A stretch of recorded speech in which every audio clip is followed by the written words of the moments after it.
അഫാൻ ഒരിക്കലും കൊലപാതകമായിട്ട് ജനിച്ചൊന്നല്ല. ഒരു ഉമ്മയുടെ ഏറ്റവും നല്ല മോനായിട്ട് തന്നെ അഫാൻ ജനിച്ചതും വളർന്നതും പഠിച്ചതും വലുതായതും എല്ലാം.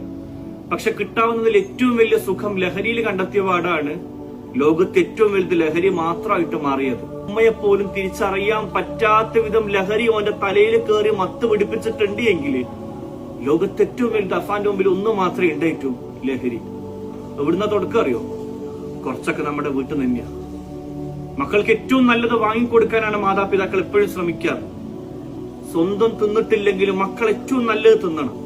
അയൽവാസിയുടെ മോന് വാങ്ങിച്ചു കൊടുത്ത സൈക്കിളിനെക്കാട്ടിയും ഏറ്റവും വില കൂടിയത് എന്റെ മോന് വാങ്ങിക്കണം.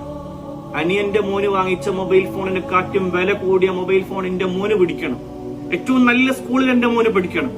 ഏറ്റവും നല്ലതിലേക്ക് മാത്രമേ മക്കളെ കൊണ്ടെത്തിക്കുള്ളൂ. വിട്ടുപോയത് എവിടെ അറിയോ? ഏറ്റവും നല്ല സമയം മക്കൾക്ക് കൊടുക്കുന്നുണ്ടെങ്കിൽ മക്കൾ ഒരിക്കലും വഴിതെറ്റൂല. മക്കൾക്ക് വേണ്ട ഏറ്റവും നല്ല സ്കൂളോ ഏറ്റവും നല്ല സമയം മക്കൾക്ക് കൊടുക്കുന്നുണ്ടെങ്കിൽ മക്കൾ ഒരിക്കലും വഴിതെറ്റൂല. മക്കൾക്ക് വേണ്ട ഏറ്റവും നല്ല സ്കൂളോ ഏറ്റവും വലിയ കാര്യങ്ങളൊന്നുമില്ല. അതൊക്കെ അവർ ആവശ്യങ്ങൾ മാത്രമാണ്. മക്കളെപ്പോഴും കൂടെ നിർത്തണം. ഏത് കാര്യം വന്നാലും മക്കളുടെ ഏറ്റവും നല്ല സുഹൃത്ത് ആ മോന്റെ മാതാവും ആ മോന്റെ പിതാവാവണം. എങ്ങനെ നന്നാവാനത്? ചുണ്ടത്ത് സിഗരറ്റ് വെച്ചിട്ട് മോനോട് പറയാം, സിഗരറ്റ് വലിക്കാൻ പാടില്ല. സിഗരറ്റിന്റെ മണം മണത്ത് വലുതാതെ ഓരോ മക്കളെയും ഓർത്തു വെച്ചോ. ആ മോൻ വലുതാകുമ്പോ സിഗരറ്റ് വലിക്കും. എന്താ സിഗരറ്റ്? വലിയ മാവ് പൂത്തുക്കൾ കണ്ടിട്ടില്ലേ? ആ മാവൊന്നും ഇങ്ങനെ പൂത്ത് വന്നൊന്നുമില്ല. ഒരു ചെറിയ മാങ്ങയുടെ അണ്ടി ആരോ കളഞ്ഞിട്ട് അതിനകത്ത് മഴവെള്ളം കൊണ്ട് മുളച്ചു വന്നതാ. ചെറിയൊരു വിത്തുനാണ് ഓരോ മരങ്ങൾ ഉണ്ടാവുന്നുള്ളത്.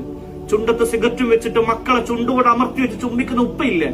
ഓർത്തു വെച്ചോ, ഈ മക്കൾ നാളെ അഫാന്റെ കൂടെ കൂടാതിരിക്കാനായിട്ട് ഒരൊറ്റ തീരുമാനം മാത്രം എടുക്കുക.